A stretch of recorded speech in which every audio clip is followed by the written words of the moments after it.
Welcome back to Fred 2. So hello Kenny.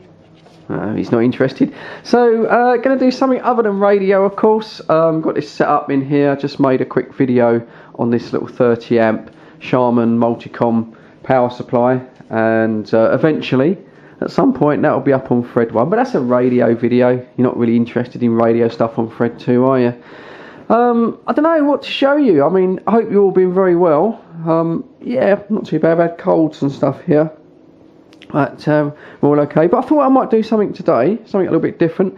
Washing machine. Doesn't look very interesting, does it? But basically got a new washing machine in there, and got the old washing machine to get rid of.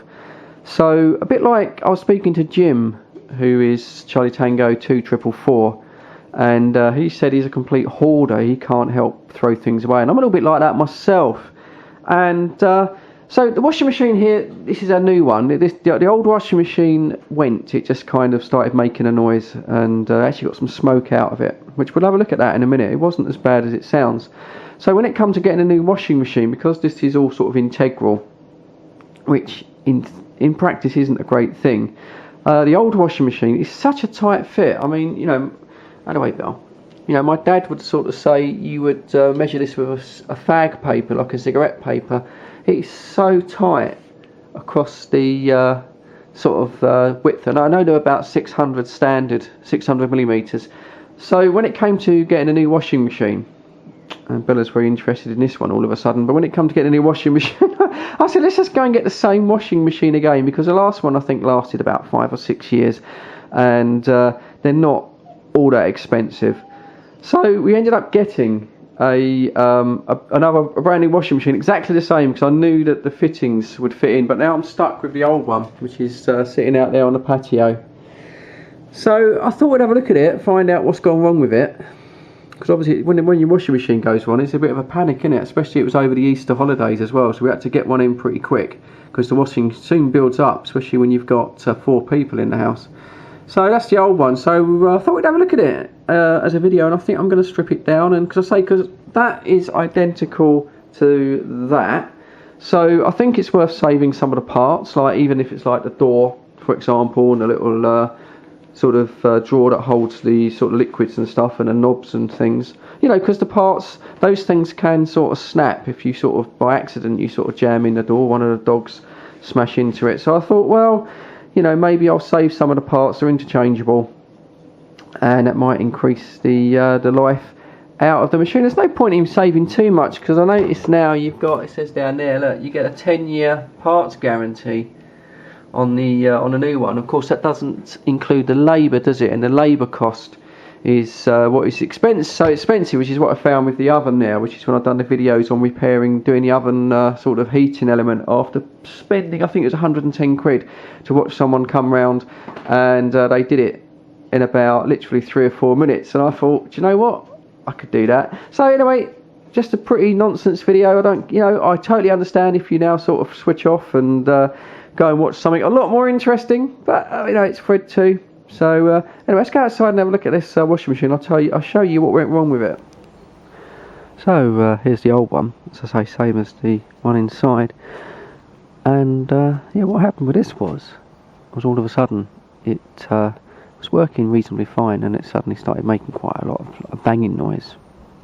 And then very soon after that, there was actually some sort of smoke coming out of it. But when I smelt it, it didn't smell electrical, it smelt more like rubber, which was a bit odd. So I switched it all off and everything, and upon investigation, what happened was one of these plastic paddles had broken off inside the washing machine itself, and then I noticed there were these bits of rubber, and I don't know if you can make it out here, but the drum spinning around there, and sort of, well, ingesting, if you like, the rubber seal here, which was what was getting hot and what was getting sort of smoking. And you know, it seemed to work, but we got all the washing out of it, and all of these little bits of rubber that are still in it. And then when I sort of spun it up to speed,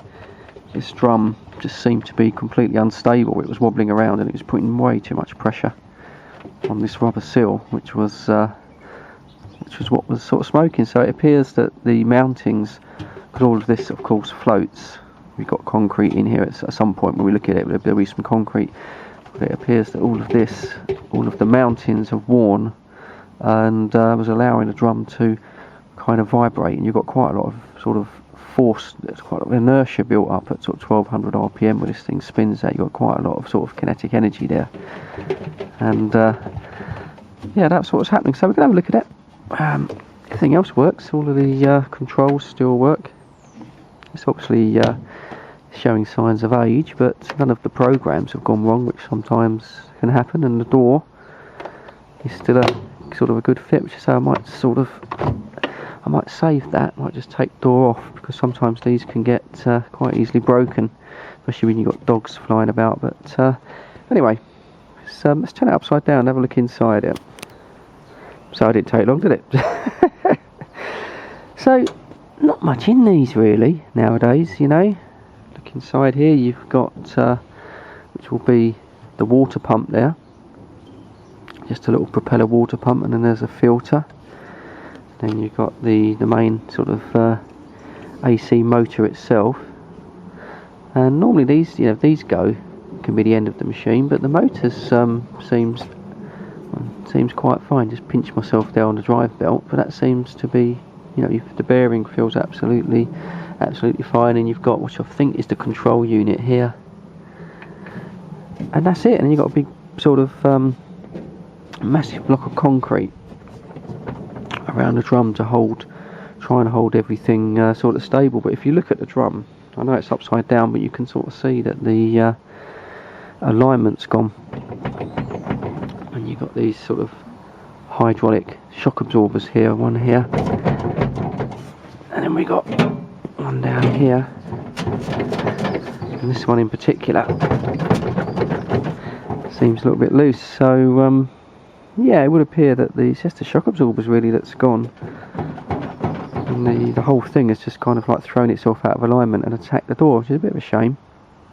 Like I say, I've got to get rid of it. You can pay to get someone come and take it away. Of course, council will take it away. I think it's about 35 quid.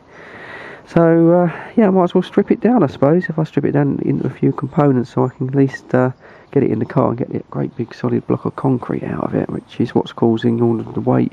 It does weigh a ton. So I think we're going to take the motor off and save the water pump and a few other little things, and sort of break it down into some components that I can get it down to the recycle centre. I won't get it in. I won't get it in the car in one go, and I can't lift it. And Jenny can't help much really with sort of her bad shoulder and things. So easy wizzy, let's take it apart. So first, slice knuckle. When you look at the back here, where they've punched these screws through, and down there, literally just sort of, you know, drilled them, punched the screws through, and absolutely no sort of thought for anyone that's going to be working on the machine. Bit of a rough deal if you're an engineer, and you have to come out and try and fix one of these. You're going to get your hands sort of torn to bits, but it comes apart pretty easy. I mean, it's nothing to it. It's just a pump, a heater, a controller, and a motor. That's really sort of you know, all it is. And it's all plastic really inside. Once you've got past the motor and that, it's just basically plastic. But it all seems to sort of work. But yeah, as I say, it's not exactly they're all built to a price, aren't they? Not much sort of health and safety concerns when it comes down to drilling things and leaving sharp shards of metal to cut your hands on. But that's the world we live in, I'm afraid, guys. So looking in the top, we have another smaller block of concrete, which is bolted on, which is quite handy. And looks at it, just got two thick coil springs. No shock absorbers in the top. It's just the coil springs, and then you've got the sort of tray here that takes in all of the washing powder liquid. That's quite good. That's a modular sort of system now, and that runs all the way over there to the water feed with a little solenoid valve, or two solenoid valves. So I imagine one is to rinse, which would put the water straight into the drum enclosure, and then the other one would be to run the water around here, pick up the sort of detergent, and then flush that, sort of make it out there, back down into the drum. That's quite good, but there's not much in it really, you know. So there's a little sort of, I don't know if that's a cutout or something, some kind of little relay switch there, and you've got the control panel itself, which is not really worth keeping because I think they sort of change these PCBs quite regularly. And then you've got the mains in there. But yeah, not really much to it, is there? I think we need to get that big block of concrete off. That'll make it a little bit easier to work with, and get the metal away from the plastic, so I can strip the metal down and take that to the recycling centre. So these are the bits I want to save, including the heating element, which doesn't look too badly scaled up, seeing as I'm in a hard water area.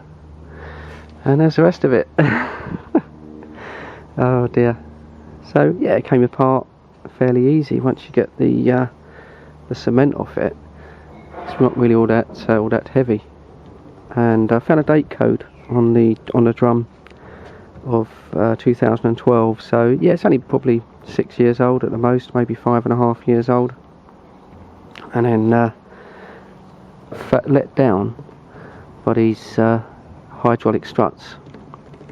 They're only held on really, if you look at it, with plastic pegs, and just not able to maintain the sort of integrity of the drum at high spinning speeds, which caused it to eat into the rubber. So there you go, just got to break all this down into metal and plastic, and then I can think about taking it down to the recycling centre. At least like if I flatten off the cabinet, I can get it all in the car. And there we go, about an hour later. That's the heavy bit, the sort of concrete. But the rest of it looks a mess, doesn't it? But at least that's manageable now. I can actually lift that and hopefully get that in the car and take that down to the recycling centre. Some of that I'll probably get rid of the in our sort of wheelie bin, but as I say, so it's a liftable, manageable, bit bulky, but a manageable load. So there you go, you get it all, don't you, on Fred in the Shed 2. You get the greatest videos. It's a lovely sunny day actually, but there you go, how to strip down a washing machine. I don't know. Well, I hope you're all well, and so I hope you keep well. Hopefully we get some more of this weather now, and things can start moving towards sort of summer. Got a wood pigeon there. Anyway, cheers, thanks for watching this absolute nonsense. Stay safe, look after each other, won't you? And of course I'll catch you all on the next one.